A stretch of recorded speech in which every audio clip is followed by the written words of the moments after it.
हम लोग आज बात करेंगे मार्केट मैकेनिज्म को लेके। ठीक है, मार्केट मैकेनिज्म का मतलब होता है कि मार्केट किस सिस्टम के तहत चलती है। बात सबसे पहले करते हैं मार्केट की। मार्केट का मतलब होता है कि कोई भी एक ऐसा सिस्टम कि जिसकी मदद से बायर और सेलर आपस में इंटरेक्ट करते हैं ताकि वो किसी चीज को बेच सकें, किसी सर्विसेज को प्रोड्यूस कर सकें, और एक पर्टिकुलर प्राइस के ऊपर ये सारी बातें तय होती हैं ताकि बायर और सेलर दोनों का फायदा हो जाए। तो बेसिकली मार्केट का मतलब यही होता है, कोई भी सिस्टम कि जिससे एक बायर और सेलर का इंटरेक्शन हो सके। तो इसका मतलब यहाँ पे हम इसको कभी भी ये नहीं समझेंगे कि सिर्फ एक प्लेस का होना बहुत जरूरी है। अभी जब हम लोग चैप्टर मार्केट पढ़ेंगे तो उसके बारे में और डिटेल में बात करेंगे, लेकिन अभी इन शॉर्ट समझ लो कि मार्केट का मतलब कभी भी सिर्फ एक जगह नहीं होता। मार्केट का मतलब कोई भी सिस्टम, चाहे वो व्हाट्सएप के थ्रू आप अपने सेलर से कॉन्टैक्ट कर रहे हो बीइंग अ बायर, चाहे वो इंस्टाग्राम के जरिए कोई चीज आप बेच रहे हो और सेलर आपसे उससे इंटरेक्ट कर रहे हो, एक प्राइस आपको मिल रहा हो, उसमें आपको प्रॉफिट हो रहा हो या लॉस जो भी हो। ठीक है, या वो जो टीवी में एड्स नहीं आते रात में, टेरी ब्रांड वाले पहले में बहुत मोटा हुआ करता था ऐसे, तो वो सब कुछ क्या होता है, being a part of market होता है। Am I clear? तो मार्केट का जो सिस्टम होता है उसमें दो साइड्स हो गई, एक है बायर साइड, एक है सेलर साइड। तो बायर साइड को हम कहते हैं डिमांड साइड और सेलर साइड को हम क्या कहेंगे? क्यों? क्योंकि सेलर वो है जो सप्लाई कर रहा है, बायर वो है जो डिमांड कर रहा है। अब दोनों के एक्सपेक्टेशन बहुत ही ध्यान समझ लेते हैं। हम लोग जब मार्केट में जाते हैं तो हम लोग क्या चाहते हैं कि प्राइस जो है, वो डिमांड साइड क्या चाहता है कि प्राइस मिनिमम देना पड़े और हमें यूटिलिटी क्या मिल जाए, मैक्सिमम।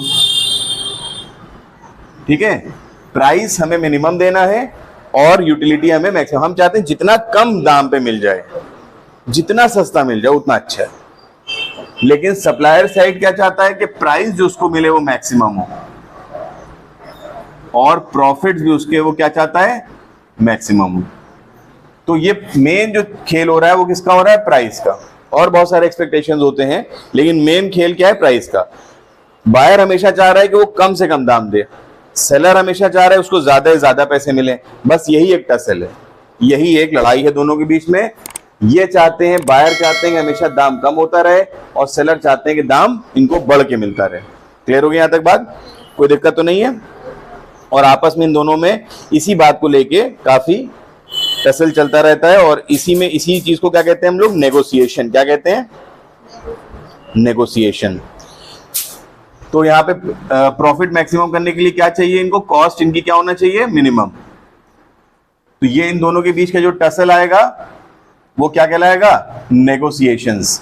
नेगोशिएशन क्या है, असली मार्केट में अगर आपने देखा हो तो क्या होता है, कोई भी अगर सेलर आपको कोई सामान दिखाता है तो वो कहता है ये 100 रुपए में है।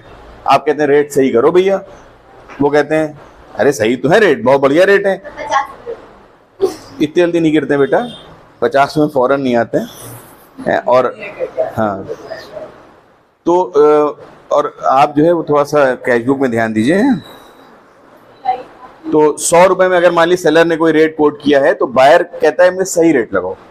वो कहते हैं ठीक है सही है रेट, कहते हैं अरे देख लिए, तो वो कहते हैं चलिए अच्छा ठीक है, आप जो है वो 5 रुपए कम दे दिएगा। ऐसे नेगोशिएशन प्रोसेस पूरा चलता है ना। वो कहते हैं 5 रुपए कम दे दिएगा, तो कहते हैं अरे नहीं भाई 5 रुपए में क्या होता है, 5 रुपए तो कुछ नहीं मिलता है, आप एक काम करिए 80 रुपए में दे दिए। वो कहते हैं नहीं 80 में नहीं हो पाएगा।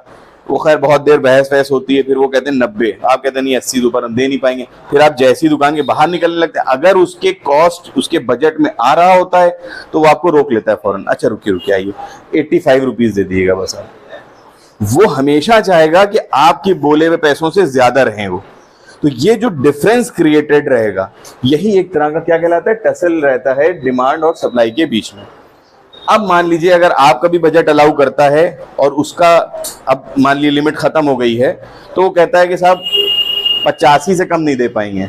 आप कहते हैं नहीं भाई ऐसा है ना तुम्हारी ना मेरी, 82 रुपीज दे लो। तो कहता है नहीं अब हम देखिए ऐसा है आपकी बात पे इतना कम हो गए, हमसे आप जो है हम 82 तक नहीं आ पाएंगे, 84 में ले लीजिए। तो जिस प्राइस पे सेलर और बायर आपस में अग्री कर जाते हैं, इस केस में 84 रुपीज पे अग्री करते हैं, तो ये 84 रुपीज क्या कहलाते हैं, इक्विलिब्रियम प्राइस। क्या कहलाते हैं, इक्विलिब्रियम प्राइस। वो प्राइस होता है कि जिस प्राइस पे सेलर बेचना चाहता है वो बेच देता है और बायर इस दाम पे खरीदने को तैयार हो जाता है, तो ये कहलाता है the price point of equilibrium. और इक्विलिब्रियम क्वांटिटी इसी तरह से क्या होती है, वो quantity which a seller is ready to sell as well as the buyer is ready to purchase, that is known as equilibrium quantity. और ये किसका रिजल्ट होता है, a resultant of a tussle between buyer and the seller, that is known as negotiation. Am I clear or not? तो अगर हम इसको curve से समझें तो कैसे आएगा,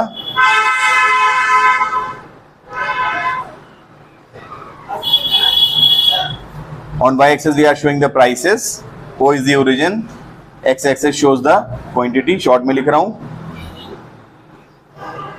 ये हमारे आ जाएगा सप्लाई कर्व SS, ये डिमांड कर्व आ जाएगा हमारा DD, ये पॉइंट ऑफ इक्विलिब्रियम है, OP is equilibrium price while OQ is equilibrium quantity that we have decided in the market. ये बात की बात हमने कह दी, ये डिसाइड हो गया जो अभी हमने ऊपर करा है।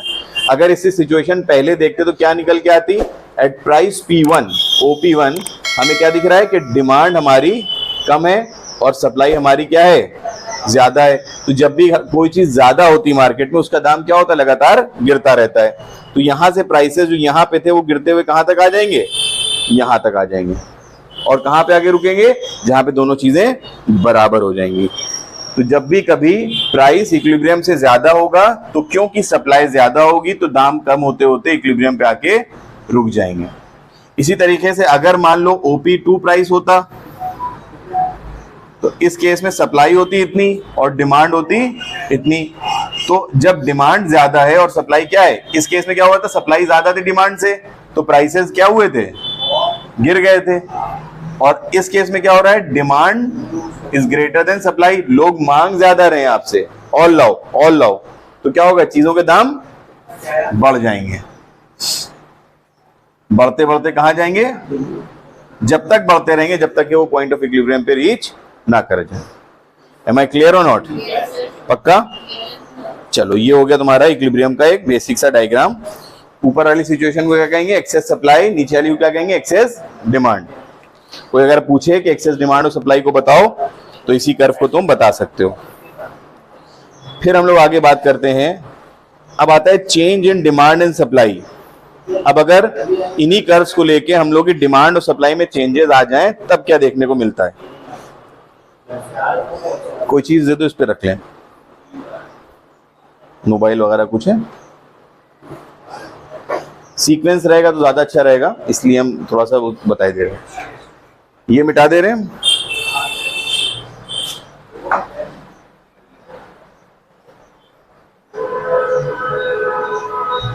अब हम लोगों ने जो कर्व यहां पे बनाया है इसी कर्व को लेके हम आगे बढ़ेंगे। पहला हम लोग देखते हैं इफेक्ट ऑफ चेंज। पहला है चेंज इन डिमांड, डिमांड में चेंज होने जा रहा है। कर्व आपके सामने है, पहला वाला original, y axis we are showing the prices, ये हमेशा लिखना है आपको, x axis shows the quantity, SS is the original supply curve while DD is the original demand curve. They are making the equilibrium at the price OP and the equilibrium quantity is OQ and the equilibrium point is E. ये आपको पहले paragraph में जितना मैंने बोला है इसी को वीडियो में फिर से रिपीट कर लीजिएगा और इतना यही लिखना है पहले पैराग्राफ में। सेकंड पैराग्राफ देखिए, कर्व को लिखना बहुत इंपॉर्टेंट होता है। अगर लिखने को आ जाता है कर्व तो आपको लिखना आना चाहिए, कैसे उसको फ्रेम करना है। और कर्व वाले क्वेश्चन जब भी कुछ ऐसा पूछा जाए तो खाली थ्योरी मत बताना है, उसको कर्व में, अगर उसका कर्व मौजूद है बुक में या सिलेबस में तो उसको बनाना जरूर, उससे चीजें जो है वो थोड़ी इलैबोरेट भी हो जाती हैं और आंसर का जो स्ट्रक्चर होता है वो अच्छा माना जाता है। ठीक है, पहले पैराग्राफ में आपने जो आपको यहाँ पे दिख रहा है ओरिजिनली वो आपने इतना लिख दिया। नेक्स्ट पैराग्राफ क्या कहेगा, हेडिंग डालिएगा प्रॉपर ब्लैक कलर से, change in increase in demand, ये लिखिएगा इंक्रीज इन डिमांड। अगर डिमांड बढ़ जाती है and the demand curve shift from DD to D1, जो मैं बोल रहा हूं यही लिखना है आपको एग्जाम में। If the demand increases from DD to D1 on the same supply curve, supply नहीं बढ़ रही है, सप्लाई कर्व वही है। So due to the increase in the demand the prices will increase from the price OP to OP1 and the quantity will increase from the quantity of OQ to OQ1 and the equilibrium will shift upward from E to E1. Is it clear? So what you are saying that if the demand is rising on the same supply curve, the price along with the quantity will rise, leading to the increase in the equilibrium point. Third paragraph लिखिएगा, अगर पूछा जाता है decrease भी दिखाओ तो decrease में क्या लिखोगे, यहाँ पे हेडिंग डालोगे डिक्रीज इन डिमांड, उसके बाद लिखोगे if the quantity demanded falls and the demand curve falls from shifts leftward from DD to D2 on the same supply curve. Now if we see the new equilibrium has been formed at point E2, which results in the fall of the equilibrium price from OP to OP2 and the quantity falls along with from OQ to OQ2. This is how the movement will be explained. इतना ही से लिखना है, that's it. Clear? कोई दिक्कत तो नहीं बेटा? जी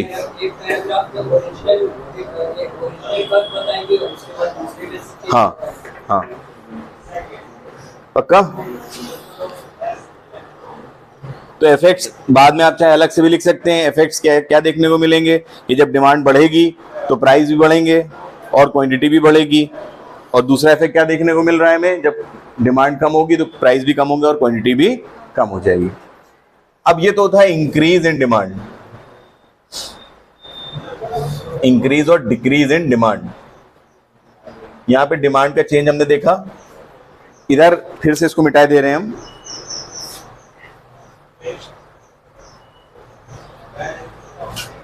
अब यहां पे देखेंगे हम चेंज इन, क्या देखेंगे, सप्लाई। Very good. पहला पैराग्राफ फिर से मैं रिपीट कर रहा हूं। On x-axis, on y-axis we are showing the prices. O is the origin point. X-axis shows the quantity. रट ली एकदम। DD is the original demand curve. Y-axis is the original supply curve. They are making equilibrium at point E, leading to the equilibrium price at OP and equilibrium quantity as OQ. अब देखिए, अब supply में change होने जा रहा है। If, पहला paragraph, if the supply increases and the supply curve shifts from SS to S1 on the same demand curve due to the increase in the supply, the prices will fall from OP to OP1 and the quantity but increase from OQ to OQ1, leading to the shift in the equilibrium point from E to E1. Clear? क्या effect देखने को मिला? Supply बढ़ी, supply बढ़ने से क्या होते हैं, प्राइसेस कम हो जाते हैं, लेकिन क्योंकि सप्लाई बढ़ी है तो क्वांटिटी क्या हो गई, बढ़ गई। सिमिलरली थर्ड पैराग्राफ में आप लिखेंगे अगर सप्लाई कम हो जाती है and it shifts leftward from SS to S2 leading to the formation of equilibrium point at E2 due to the क्या कहेंगे इसको, due to the decrease in the supply. Supply के कम होने से क्या होगा, the prices will rise from OP to OP2 and the quantity will fall from OQ to OQ2. Am I clear? तो ये आपके बेसिकली डायग्राम बन गए इफेक्ट्स के। बहुत सिंपल है, बहुत, मेरे ख्याल से कोई बहुत ज्यादा मुश्किल चीज नहीं है। जो चीज जितनी मुश्किल हो उसको उतनी इंपॉर्टेंस दो, जबरदस्ती की मुश्किल बनाने की कोई जरूरत किसी चीज की नहीं है। यहां तक आ गया, मिटा दूं इसको, ठीक है। हम लोग अब बात कर लेते हैं साइमल्टेनियस चेंज की।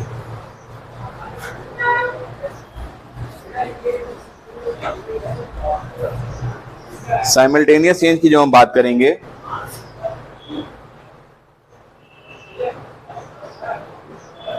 साइमल्टेनियस चेंज तीन तरह के होंगे। पहला चेंज, ध्यान से देखिएगा, वही स्टेटमेंट पहले लिखना है जो मैं बार बार बता रहा हूं, बार बार नहीं बोलूंगा, वही स्टेटमेंट लिखना है जो 2 बार बोल चुका हूं। सप्लाई कर्व SS हो गया, डिमांड कर्व DD हो गया ओरिजिनल, इक्विलिब्रियम हो गया तुम्हारा E, इक्विलिब्रियम प्राइस हो गया OP, इक्विलिब्रियम क्वांटिटी हो गई OQ। यहां तक बेसिक हो गया, ध्यान से देखिएगा। अब यहाँ पे क्या हो रहा है, साइमल्टेनियस दोनों साथ साथ चेंज हो रहे हैं। अभी क्या हो रहा है, सिर्फ डिमांड बढ़ रही थी या डिमांड घट रही थी, या सिर्फ सप्लाई बढ़ रही थी या सिर्फ सप्लाई घट रही थी। अभी क्या है, दोनों चीजें होने जा रही है। देखिएगा, now the demand curve increases from DD to D1 and the supply curve increases and take a rightward shift from SS to S1। हम सिर्फ इंक्रीज का बनाए दे रहे हैं, ऐसे डिक्रीज का ही बन जाएगा। इंक्रीज और डिक्रीज आपके सिलेबस में जितना है मैंने उतना बता दे रहा हूं कि अभी क्या आप क्या कि डिमांड और सप्लाई को बढ़ते हुए दिखाना है, घटते हुए भी दिखा सकते हैं, सही पीछे ले जाइएगा। अगर घटते हुए आ जाए तो सप्लाई इधर की जगह इधर हो जाएगी, डिमांड इधर की जगह इधर हो जाएगी, लेकिन अब वहां है नहीं तो इतना ही देखते हैं। तो अब ये दोनों D1 और S1 कहाँ मिल रहे हैं? यहां पे मिल रहे हैं। तो नया इक्विलिब्रियम क्या बना? E1। रिजल्टेंट क्या हुआ कि प्राइस बढ़ गया from OP to OP1 and the quantity has been risen from OQ to OQ1। देखने को मिला ये। अब देखिए यहां पे हुआ क्या कि डिमांड और सप्लाई जब दोनों साथ में बढ़े तो that means demand is greater than supply. Supply भी बढ़ी लेकिन डिमांड ज्यादा बढ़ी, means change in demand is greater than change in supply. जो जब डिमांड बढ़ती है तो क्या बढ़ता है? प्राइस बढ़ जाता है। जब किसी चीज की मांग ज्यादा करोगे, एक अनार 100 बीमार, तो अनार कितने का बिकेगा? 1000 रुपए का। चेंज देख लो यहाँ पे, इसको देखो यहाँ पे शिफ्ट नहीं दिख रहा ज्यादा वो। तो ये डिमांड की जब चेंज ज्यादा है सप्लाई से तो प्राइसेस क्या हो गए? देखो बढ़ गए फ्रॉम OP टू OP1। इसको और थोड़ा कायदे से लिखना है तो नीचे एक पैराग्राफ में अलग से बनाना शुरू कर दो कि now the demand has been risen in proportionate, demand has risen, demand has increased in a higher proportion than that of supply. तो यहाँ पे क्या देखने को मिला? The prices rises from OP to OP1 and quantity has been increase from OQ to OQ1। Clear हो गया यहाँ तक बात? तो प्रोपोर्शनेटली ज्यादा बढ़ा। The change in demand is proportionately more as compare to दी सब चेंज इन सप्लाई। इसी तरह दूसरा हम लोग देख लेते हैं। यहाँ पे भी हम लोग लेबलिंग वही करेंगे। वाई एक्सेस पे प्राइसेस दिखा देंगे, एक्स एक्सेस पे क्वांटिटी दिखा देंगे। DD डिमांड कर्व ओरिजिनल है, सप्लाई कर्व हमारा SS ओरिजिनल है, इक्विलिब्रियम हमारा E है, equilibrium price OP, equilibrium quantity इतनी। अब डिमांड बढ़ रही देखो, लेकिन अब की क्या हो रही है? थोड़ी सी कम बढ़ाएंगे हम, सप्लाई बहुत बढ़ा दे रहे हैं। तो अब की क्या हो रहा है? न्यू इक्विलिब्रियम कहां बन रहा है? इस पॉइंट पे नया इक्विलिब्रियम बना E1 पे। इस पॉइंट पे देखो तो क्या हो रहा है? प्राइसेस गिर गए और क्वांटिटी क्या हो गई? बढ़ गई। तो क्या देखने को मिला कि यहाँ पे जो चेंज इन सप्लाई था वो प्रोपोर्शनेटली ज्यादा था डिमांड के। तो इसका मतलब ये क्या, कौन सा केस है? Excess supply. सप्लाई ज्यादा होने की वजह से प्राइसेस क्या हो गए? कम, और क्वांटिटी क्या हो गई? बढ़ गई। एम आई क्लियर और नॉट? पक्का? और साइमल्टेनियस का एक और केस है।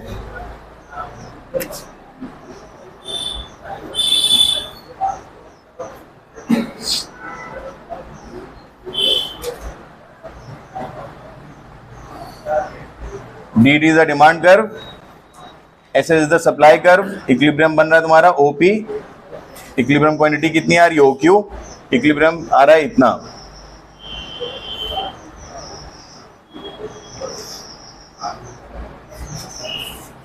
तो अब सप्लाई कर्व हो गया S1, डिमांड हो गया तुम्हारा क्या? D1, इक्विलिब्रियम हो गया नया E1। इस केस में क्या हुआ? चेंज इन डिमांड जो थी वो क्या हुई? चेंज इन सप्लाई के बराबर हो गई। तो जो प्राइस था उसमें कोई इंक्रीज नहीं हुआ, प्राइस सेम रहा, सिर्फ क्वांटिटी क्या हो गई? बढ़ गई। तो change in demand is equals to change in supply. तो प्राइसेस सेम रहे और क्वांटिटी क्या हो गई? बढ़ गई। Is it clear? पक्का? बहुत सिंपल है, बच्चों के लिए थोड़ा सा कॉम्प्लिकेटेड है ये चैप्टर। बच्चे काफी कंफ्यूज होते हैं, मैंने देखा है, लेकिन कुछ में कंफ्यूजन वाली बात नहीं। अगर आपको बेस समझ में आ गया इस चैप्टर का, डायग्राम समझ में आ गया कैसे बनाना है, तो मेरे ख्याल से इकोनॉमिक्स की किताब का सबसे आसान चैप्टर है, सबसे आसान। ठीक है, चलो इतना देख लेते हैं फिर आगे बढ़ते हैं।